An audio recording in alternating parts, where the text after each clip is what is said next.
going to present our assignment, which is entitled Morphological and Synthetic Analysis of the Power of Answer.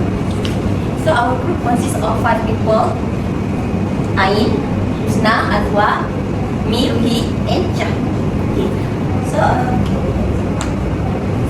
So this is our table of contents. We are going to present our data set, which is the poem introduction, then the analysis of data set, and lastly our conclusion. Okay, so first I will show you our data set. Okay, so we choose a poem as our data set. Okay, so the poem is Writing of Answer. It is written by William Blake in 1794, which is a part of his songs of experience, and it is a response to the introduction in the same collection. Okay. So in the poem, the earth is depicted as a figure of resistance and despair, which explains why it cannot rise due to being bound by chains of the grave and slavery jealousy. Okay. So the poem also explores several key themes. First, which is present, is shown as humanity and nature are constrained by rigid moral codes and fear. Also critiques religion, which depict the father of the ancient man as a judgmental god who separates humans from their true self. Okay. Another thing is the relation of the free love, where natural love and sexuality are shackled by guilt and social taboos. Okay, the poem contrasts darkness and daylight, showing that natural functions belong in the open but are forced into secrecy. So finally, it also contains the call to action, which are urging humanity to break free from oppressive rules and reclaim freedom. So Blake also conveys these ideas through vivid imagery, personification, coordinated adjectives, and varied sentence structures, making the poem both emotionally powerful and linguistically complex. I will present about our introduction of the poem.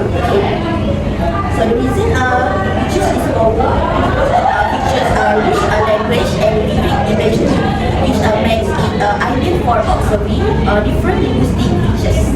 Okay. In our analysis, we focus on morphology, which we analyze the free morphemes like earth and vowel morphemes like ed and thus. We also examine syntax, including noun phrases, verbs, clauses, and elliptic or iterative constructions. Okay, additionally, we also explore linguistic patterns, variations, and stylistic phenomena or interesting linguistic phenomena, such as coordinated adjectives, parallel structures, ellipsis, and personification. So these features combine to enhance the meaning, rhythm, and imagery in the poem. Next, we are going to present our analysis of data set. So first, I'm going to present our first stanza. Okay, the first stanza is Earth raised up her head from the darkness, straight and clear. Her light neck stormy red, and her locks covered with despair. So the meaning of this stanza is, in this stanza, William Blake personifies the earth as a woman who is suffering and oppressed. So the line of raised up her head suggests that the earth is slowly becoming aware of her painful condition. So the phrase from the darkness, straight and clear shows that she has been trapped. She has been trapped in a state of darkness, fear, and misery. This darkness represents the harsh realities of the world described in Songs of Experience. Next, Blake also writes her life lake, which suggests that hope, innocence, and spiritual brightness can disappear from the world. Okay, and the first Blake shows that the earth has become hardened by fear and suffering, almost like a stone. Okay, and lastly, her locks covered with red despair symbolize age, exhaustion, and long-lasting sorrow, showing that the earth has suffered oppression for a long time. for a long time. Overall, this stanza shows Black's idea that humanity and nature are trapped in a world of fear, oppression, repression, and lost innocence. Okay, next, I will present our morphology and synthetic analysis. Okay. So in this stanza, we can observe how morphology and syntax contribute to meaning and imagery in the poem. Okay. From a morphological perspective, most of the words are free morphemes, which can stand alone as meaningful units such as earth, rare, light, blocks, and display. These words help build the main imagery of this stanza. So there are also gradational morphemes. For example, the suffix Agnes in darkness change the adjective dark into a noun. So meanwhile, why in a story change the noun stone into an adjective. These narrations allow the poet to create more descriptive language. So in addition, the stanza includes inflectional morphemes where the suffix ed or ed erase and cover marks past tense, while s in verbs indicates plural form. The verb flag is an irregular past tense form. So these forms help indicate time and number, which contribute to the sense of action and description in the stanza. So from a synthetic perspective, the stanza combines complete sentences with fragments, which is common in poetry. For example, both phrase correct and verb follow a clear subject verb objective structure.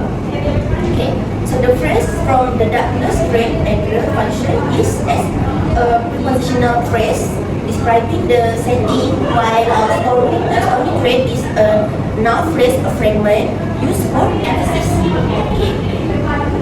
And finally, and her works covered with great display is an elliptical pause where the auxiliary verb is omitted. The auxiliary verb are is omitted, and this stylistic choice helps maintain rhythm and strengthens the visual imagery of the poem. Okay, next I will present our this stanza morphological elements. So in this stanza, we can identify several morphological elements, including root words and suffixes. So in line 1, most of the words such as earth, her, and heck function as root words or free morphemes. However, the word race contains the word race with the suffix ed, which indicates past tense. So in line 2, you can see the slide. In line 2, the word darkness includes the root and the suffixness. And when we combine it from darkness, which is a graduational suffix that changes the adjective into a noun. Okay. So in line 3, her and light are root words, while flag comes from the verb flee and represents an irregular past tense form. Okay. So next in line 4, stormy, the word stormy is formed from the word storm with the suffix y, which turns the noun into an adjective. Okay, finally, in line 5, blocks contains the block with the plural suffix s, while cover contains the cover with the past tense suffix ed. So the words gray and display remain root words. So overall, the stanza mainly use root words with a few suffixes, particularly ed, s, ness, and y, which help indicate tense, plurality, and descriptive unity. Okay. Next, I will present about the structures of the first stanza. Okay, so in line 1, you can see It's clear. is it clear in the paper? Okay, now I can just move a bit. Okay, so in the line 1, so in line 1, Earth raised up her head. So in the sentence, the subject is Earth. The verb phrase or predicate is raised up her head, while where her head functions as the object. Okay. So this simple structure shows a clear subject-verb objective relationship. Okay, next. In line 2, from the darkness, red and blue. Here, the sentence is primarily a prepositional phrase modifying an implied action. So from the darkness is the prepositional phrase, and the red and blue are adjectives describing the darkness. Okay, so you can notice that there is no explicit subject, which is why we mark this marking is with an empty noun phrase. The noun. So that's why we mark it as an empty noun phrase in 3. Okay. In line 3, this is a sample sentence with the subject her light and the predicate flame. So the structure clearly shows how the light, symbolizing hope, is leaving the earth. Okay, next, line 4, study red. So this is a noun phrase which consists of adjective study and the head noun red. So there is no verb here. It is an adjective construction emphasizing force, hardened fear. And lastly, line 5, and her locks covered with great display. So in this sentence, the subject is her locks, and the verb phrase is covered with great display. So the prepositional phrase is with great display modifies covered. So this line shows the ongoing operation and long-lasting follow through synthetic detail. Okay, next I will present the patterns, variations, or expressing linguistic phenomena which contain in this specific stanza. Okay. So this stanza, first of all, the patterns. So these are more consistently used noun phrases like her head, her light, her box, and adjective noun combinations such as studied red and great display. Meanwhile, coordinated adjectives are like red and real also appear, and the sentence structures vary. For example, subject, verb, adjective in both Reza, her head, and subject, verb in her life leg, and noun phrase fragments like stony red. And lastly, next prepositional phrases like from the darkness, red and real. Okay, next the variations. The variations, we can see the inflectional verb change in race, covered, flag, and relational modifiers. So in adjective plus noun construction, we can see the inflectional verb changes in the word race, covered, flag, which is relational modifiers showing adjective plus noun constructions. Okay. So ellipsis occurs in poetic fragments such as her walls covered with gray display, where the auxiliary verb is are omitted, which are is the auxiliary verb. And the coordinated adjectives like red and blue also show flexibility. And finally, interesting phenomena.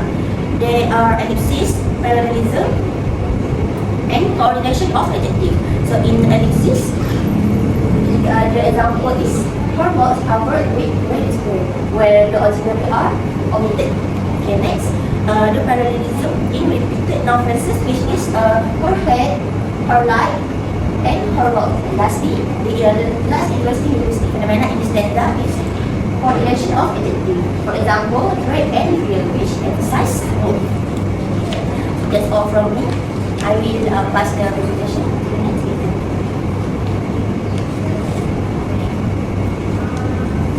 Yeah, we continue the presentations of the data set point of stanza 2. Presented on watery shore, starry sea, desert, muddy, cool and over. Repeating over, idea the father of the ancient myths. The meaning of the stanza 2 is that the stanza describes about the spiritual, emotional, suffering and confidence. And I have analyzed the stanza to focus on two linguistic aspects. This is morphology, word formations, and morphemes, and syntax, sentence, and phrase structures. These linguistic features help create strong imagery and meaning. The next stanza about morphology analysis.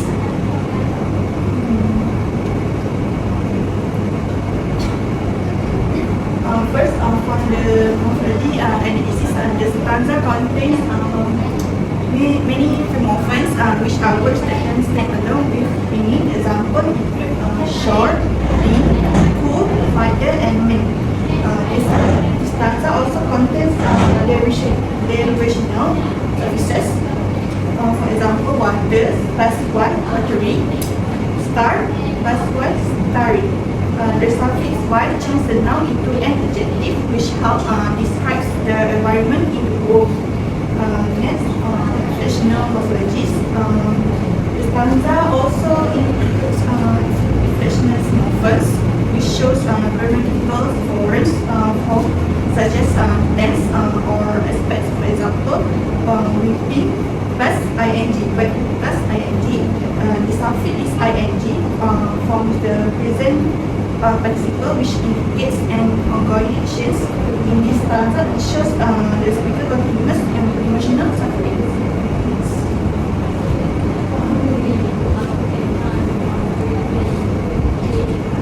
For the morphology elements, for example, first presents root word, present suffix ed. The suffix ed change the noun present into a word meaning being trapped or conflict, functional as an adjective or participle. On, root word on, a preposition showing location or positions. Watery, water, suffix y. The suffix y forms an adjective meaning full of water or relate to water.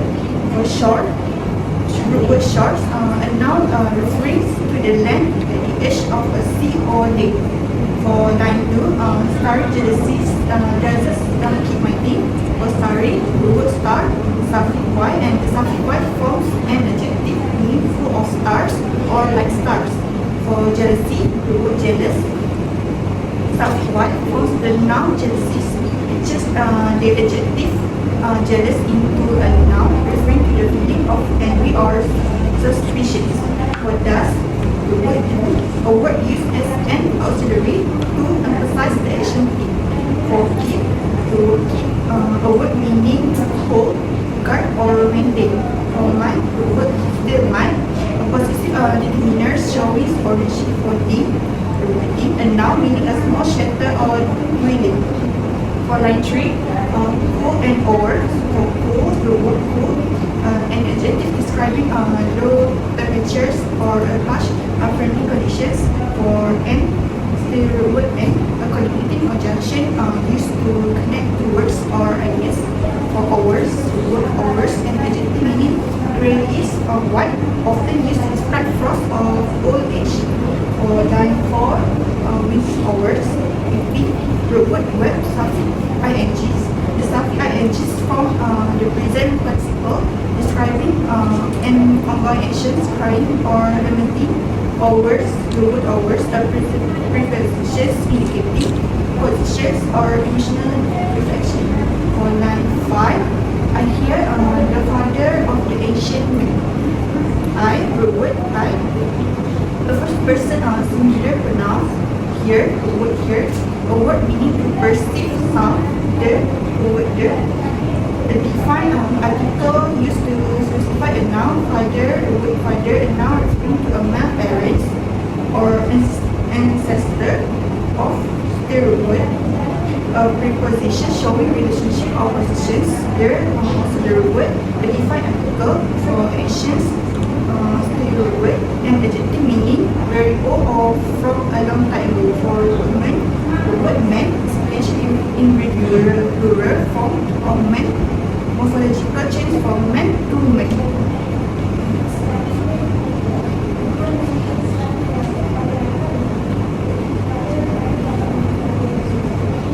For the syntax structure for the line 1,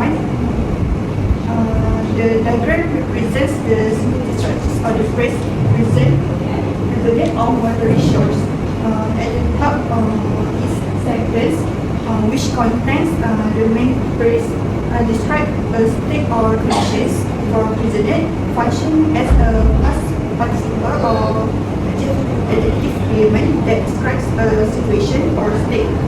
For the phrase on watery shores is a prepositional phrase that gives locations informations. The PP is divided into P prepositions on and P noun phrase, watery shores. The NP consists of adjective, quaternary, and noun sure. For the line 2, the top of the diagram is S sentences, which is divided into NP noun phrase and NP word phrase. NP means subjects. The subject of the sentences is starry, genesis, consists of adjectives, starries, and noun genesis. Starries modifies the noun genesis. P predicates the word phrase content auxiliary word does, and the main P, the auxiliary does is used to emphasize the actions. Main word phrase, the main word is keep. The word states and P object. The object is noun phrase. The object is my D.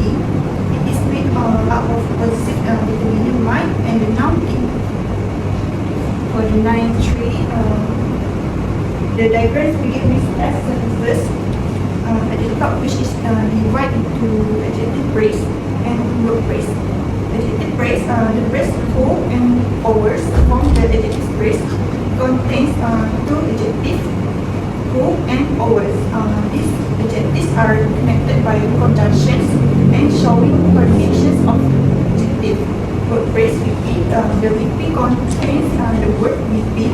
The word over function as prepositions or particle P that introduce the following phrase in the full sentence. Functions, the adjective phrase who and over describe a condition or state. The word phrase VP over expresses and actions or emotional response. For the line 5, the diagrams begin with sentence at the top. The sentence is divided into noun phrase and word phrase. Noun phrase means subject. The noun phrase contains pronoun I function as the subject of the sentence. It indicates who performs the actions. Word phrase. The word phrase contains the word here. It also includes a noun phrase and P as the object. The object and P is the father of ancient man. Object noun phrase structures. The NP consists of determiner, the end noun, father, PP prepositional phrase of ancient man. For prepositional phrase, the PP begins with P prepositions of. It is followed by another noun phrase. This NP contains adjective, ancient noun, man, and man. The subject I performs the actions. The word here expresses the actions. The phrase the father of ancient men as the object being here. Next, for patterns, variations, and linguistic phenomena. For patterns and variations, common pattern found in stanza, which is adjective plus noun structures. Watery shores, starry genesis, ancient myths. Coordinations of adjectives, who and over. For this pattern, strengthen the descriptive imagery of the poem. For linguistic phenomena, there is two: personifications and imagery. For personifications, occur when humans qualities are given to non-human humans. For example, from the poem of the stanza 2, starry jealousy does keep my day. For explanations about jealousy is an emotion, but it is described as if it can control or imprison the speaker. Second, for imagery use descriptive words to help readers visualize the setting or atmosphere. Example from the poem stanza 2. Resonate on watery shores and who and overs. For explanations of this stanza, these words create the image of a cool, lonely, and isolated environment. Next, I will pass to the next presenter. Okay, so I will continue with the third stanza. Let's start with the stanza itself. I read it first so we can have it fresh in our mind. Selfish father of man, cruel, jealous, selfish fear, candlelight, chained in night, the virgins of youth and morning death. Basically, this stanza is a critique of authority and also control. It's about how power can restrict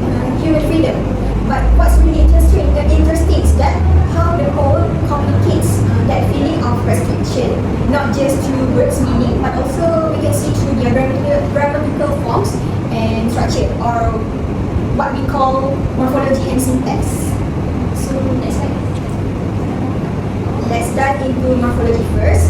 That's the study of the structure of words. When we look at this stanza, one of the first things that we can notice is how it mixes different types of morphemes.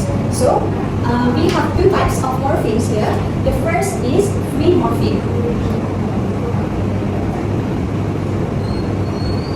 So we can found several morphemes, free morphemes. The first one is father, fear, night, delight, youth, and the last one we can found is morning. So all of these are the solid and concrete anchors of the poem. But the real emotional weight comes from the bound morpheme, or the small parts that have to attach to a base word. And right here, bound morpheme.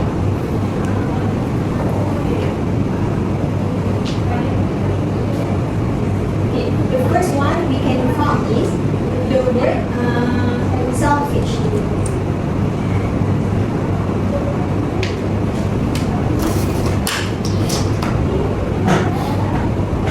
Starts with the root. This is the root. The self is the root, and this is the suffix. Suffix. This little suffix transforms the noun into an adjective. So this is the noun. When we add suffix, it becomes an adjective. The second one we can find is change. Second one is chain.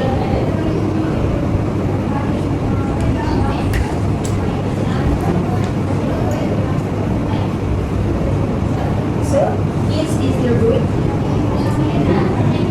and this is the suffix ed.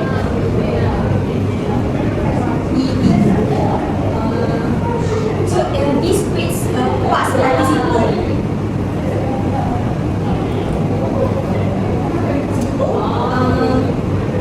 Which tells us that something has been acted upon. So the meaning of change is actually a state of being bound or constrained. And the last one we can find is very simple. It's the words.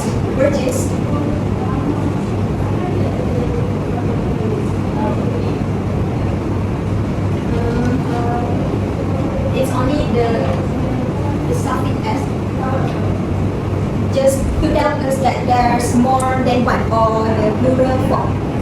So these small morphological choices like selfish, chain, they directly reinforce the theme of authority and emotional tension. Next slide. So let's quickly walk through the whole line by line to see these elements in action. In the first line, we have selfish, which we just broke down as self and ish. And also we can find man, which is interesting because it's an irregular plural. It doesn't follow the standard rule. The second line, cruel, jealous, selfish, fear. The second line piles on those happy adjectives like cruel, jealous, and again selfish, all modifying the noun fear. The third line can be like. It's a word phrase with a modal auxiliary verb can, and the main verb, as you can see, delight. The fourth line gives us chain, which we already talked about as chain plus ed. And night is the word. And finally, the last line gives us virgins with its plural s, and then the verbs bear, which is in its base form. Next slide. Now let's look at how these words are arranged into phrases and sentences. This is where we see the whole structure really start to build its meaning. Look at the first line, selfish father of man. If you think about it grammatically, this is a noun phrase. The core or the head of this phrase is the noun father. Everything else, the adjective self selfish, and the prepositional phrase of man is just adding layers of description to that one noun.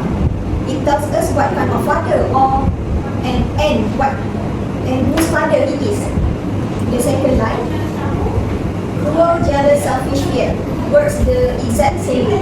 It's another noun phrase with fear as the core or the head.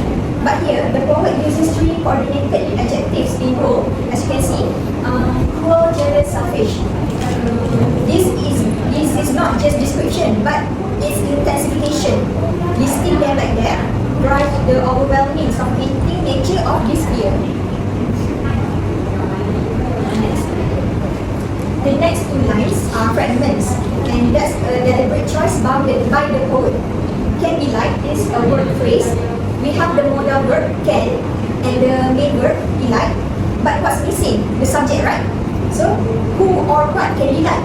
The poem forces us as a reader to hold that question in our mind as we read. Then we get shame in night. This is another kind of phrase, a participial phrase. It starts with chain, that past participle we discussed earlier on, which describes a state of being bound or constrained. The phrase in night tells us where or how the changing happens. So this fragment is not a complete thought on its own, it's a modifier. It describes the condition of delight from the previous line, painting a picture of joy being trapped and imprisoned. Finally, we all arrive at the last line. It all comes together. The virgins of youth and morning bear. Grammatically, this is a complete sentence. Okay, so we finally have a clear structure. The subject is that long noun phrase at the beginning, the virgins of youth and morning. The verb is bear, which means to carry or to enjoy. And what do they bear? The poem doesn't explicitly say it here. Instead, it uses a technique called ellipsis, which leaving something out. We, as a reader, have to connect it back to the delight from line 3 that we discussed earlier. So the full meaning is something like the virgins bear delight, but their delight is changed in night.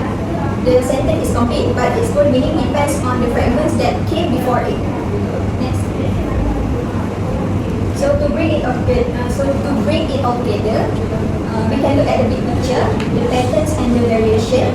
We see clear patterns like repetition of those intense adjectives plus noun combinations like selfish father and selfish fear, and the frequent use of prepositional phrases like of man and the night that adds layer of specification.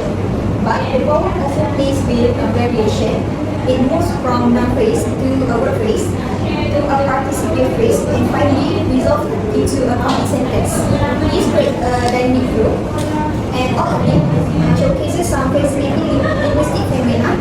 The first one is the coordination of adjective we saw in line 2, and the ellipsis in the final line, where the objects in like, and the last one, the overall poetic inversion, where the sentence structure is deliberately rearranged, holding back to the subject and the main verb until the very end, which creates suspense and gives the final line its powerful and clarifying touch. That's all.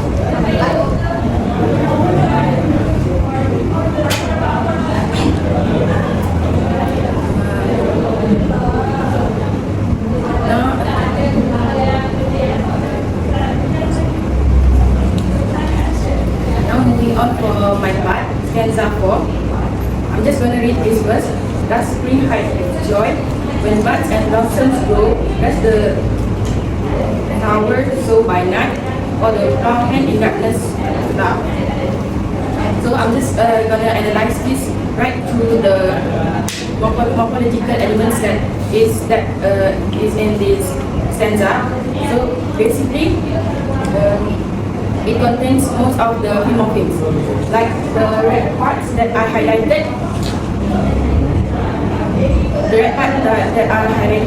are the morphemes.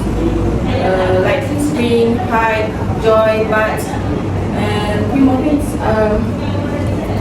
are the basic things that we learn in morphology. Like the first very thing that we learn in morphology is morphemes. So basically, morphemes are the words that can stand alone by themselves, like words that has actual meaning, unlike like all of the words in the stanza, except 5, which are but, blossoms, sour, environment, and darkness. These words are called bound morphemes, which I'm going to explain later. So, pre-morphemes, it doesn't require prefixes, suffixes, or any other affixes to be combined together or whatever to form a meaning, because the word itself has meaning. So next slide. Moving on to bound morpheme.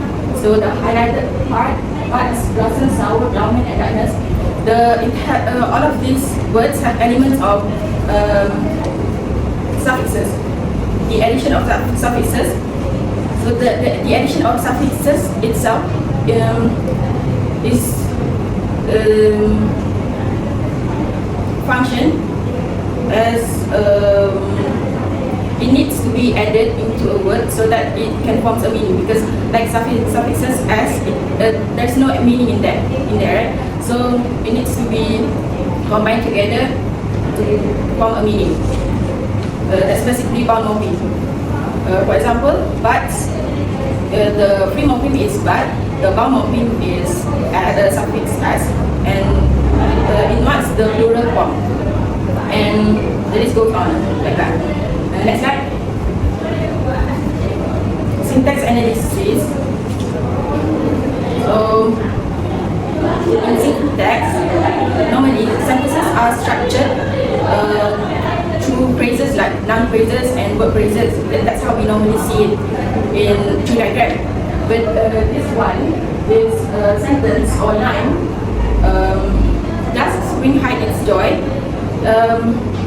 It starts with AP or auxiliary phrases because the head is an auxiliary verb. So in English interrogative sentences, the auxiliary moves to the start of the sentence, forming AP. This is why AP comes before the subject, NP and VP. So an interrogative sentences is a type of sentence that is used to ask question, which explain the line, because it starts with does, which by all means we already know that the sentence is a type of question. So we're going to analyze it. So I already analyzed AP auxiliary phrase. Now move to a noun phrase. Noun phrase is a phrase where the main word is a noun. It can include determiners, adjectives, modifiers, provide information. It functions as subjects or objects or even complements in sentences. Depends on the sentences. In this sentence specifically, the subject NP is spring. It refers to who is performing the action. The complement NP is its joy, where the determiner it shows possession of the action joy. The VP verb phrase is a phrase where the main word is a verb. It expresses an action, process, or state that include objects, complements, or modifiers that can complete the meaning of the verb. In this line, the VP is hide its joy, where its joy functions as the complement of the verb. The VP head is actually the verb hide. The head is hide. And the NP, its joy, function as the complement of the verb hide its joy. But structurally, it's still joy is still under NP. So the sentence demonstrates how phrases, auxiliary phrases, noun phrases, verb phrases work together to build meaningful sentences. Like auxiliary phrase, it initiates a question. Noun phrase, it identifies the actor, and the verb phrase, it directs the action towards its complement. So the interaction between these phrases allows us to analyze the sentences to know who is acting, what is the action, or additional information about the object affected.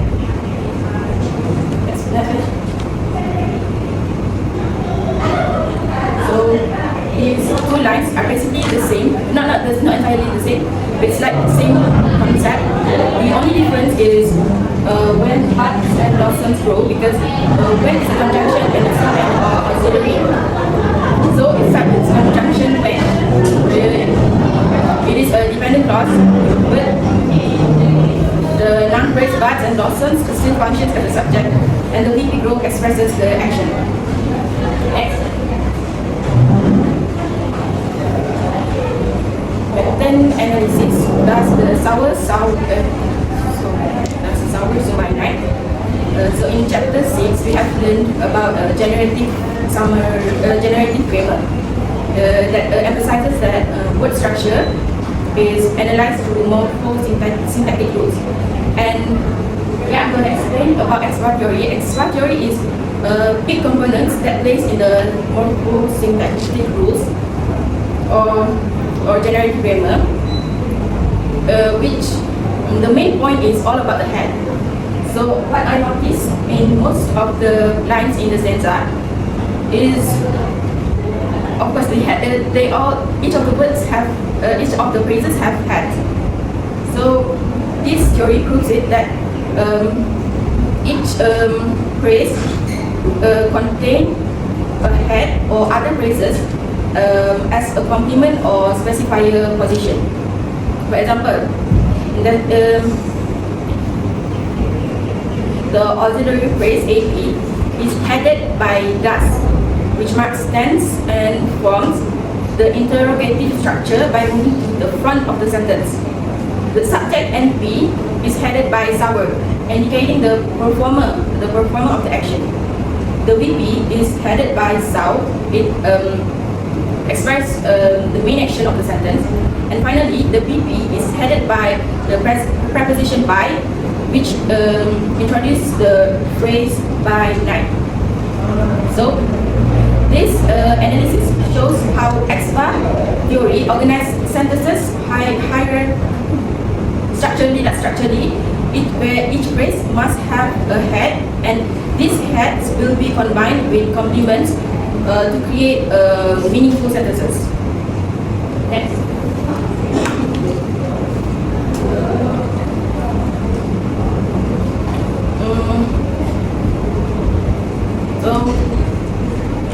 For the last line, that's the sour by night. Not the last. In this line, there is an emphasis of derivational variation. Both are formed from the words sow and plow, with derivational suffixes added to create new nouns. Sow plus suffix er turns into a noun because sow is a verb. So can we? So verb. Kalau noun sow. Sow verb. Yeah. So plus suffix er turns into a noun, sour, and plow, adding a man into the plow, it becomes plowman. These suffixes transform verbs into nouns that refer to the person that performs the action. Then automatically it changes the meaning from kata kita kepada ni, from word to noun. It changes the meaning, and this process not only expands the vocabulary, but also it adds a linguistic variety to the poem, showing how derivational morphology can enrich meaning and also expression in English.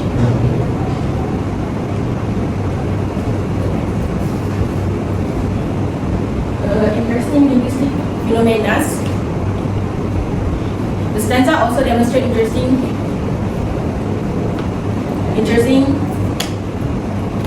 First, the stanza demonstrates interesting. In the first line, does spring hide its joy?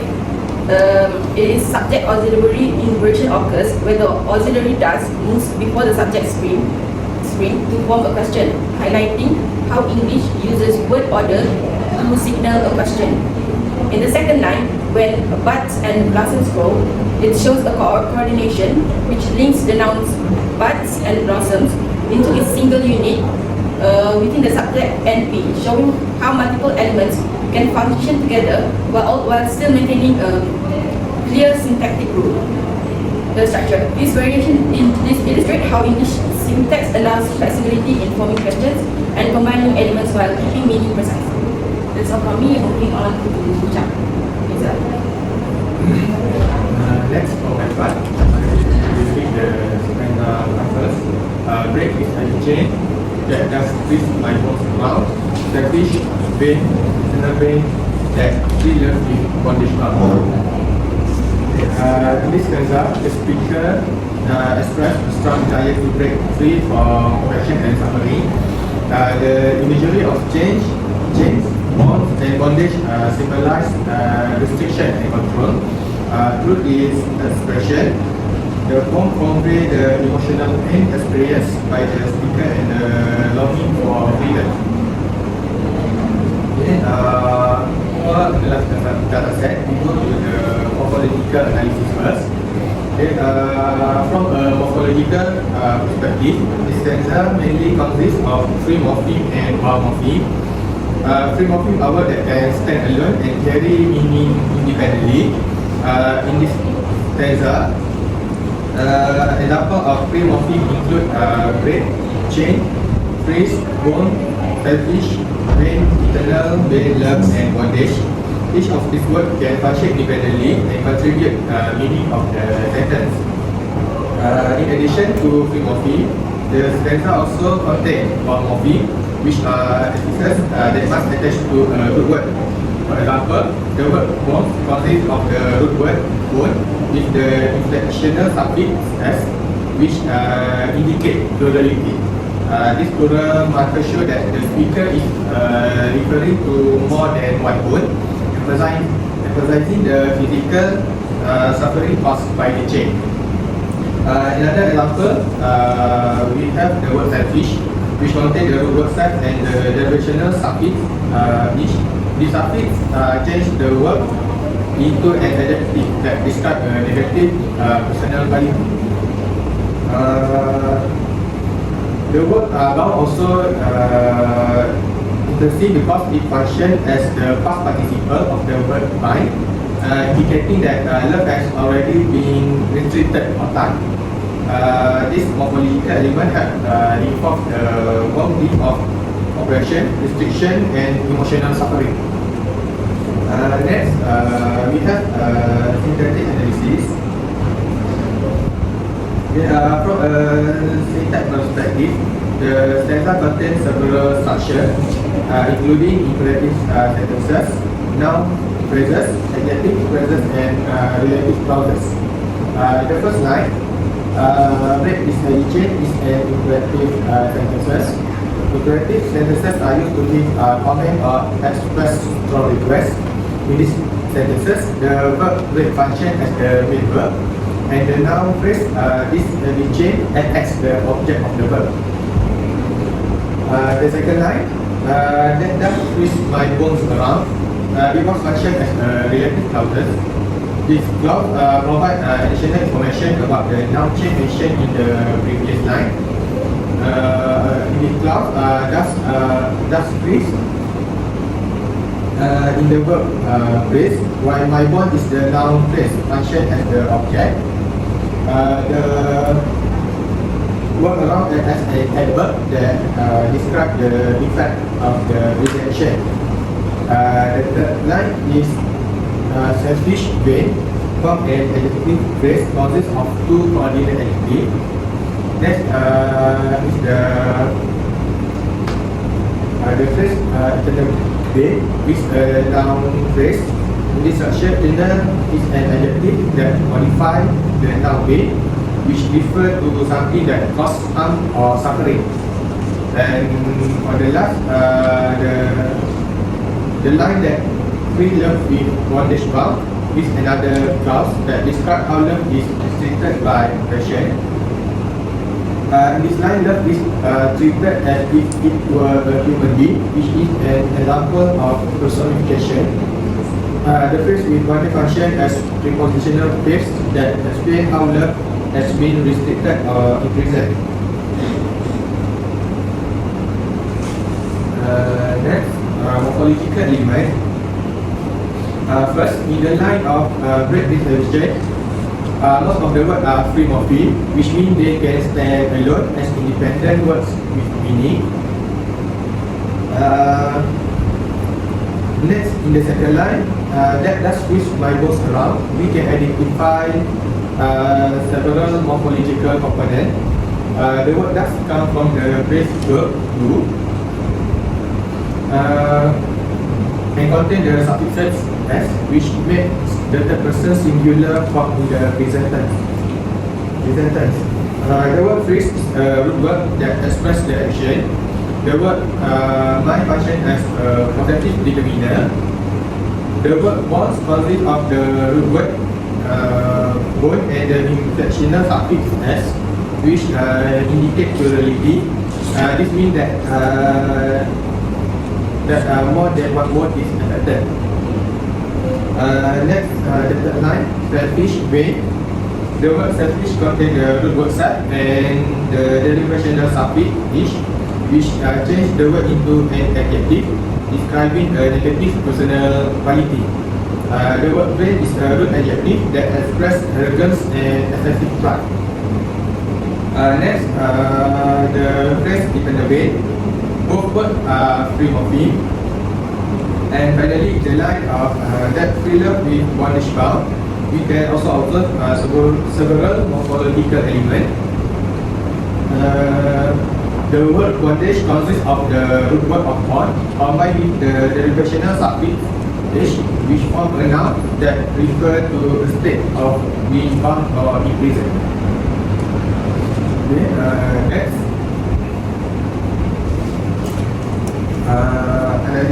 Analyze structure.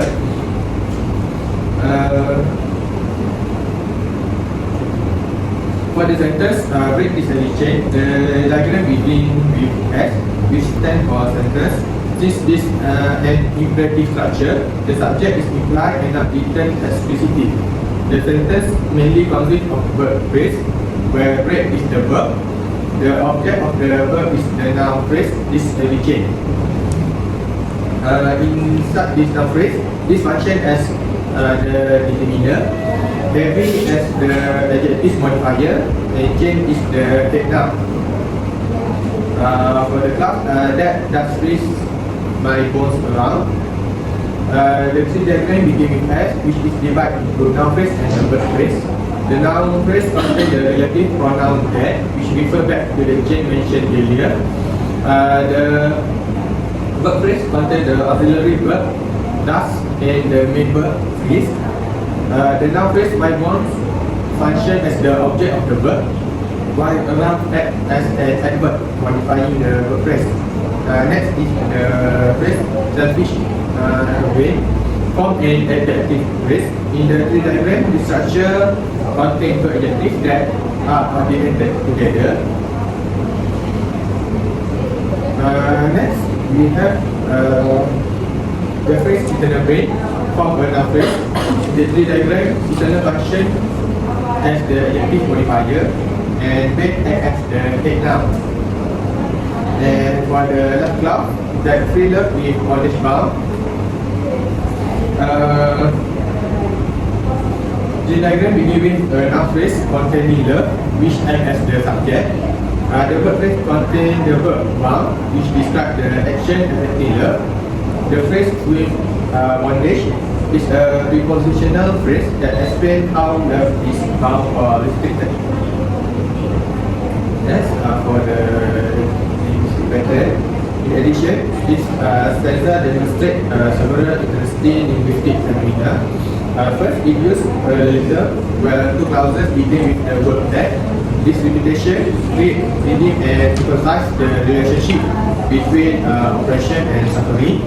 Second, the poem uses personification, especially when the word love is treated as if it were a human being that can be bound or imprisoned. Third, the stanza contains strong imagery, usable such as chain, bonds, and bondage to create a vivid picture of confinement and suffering.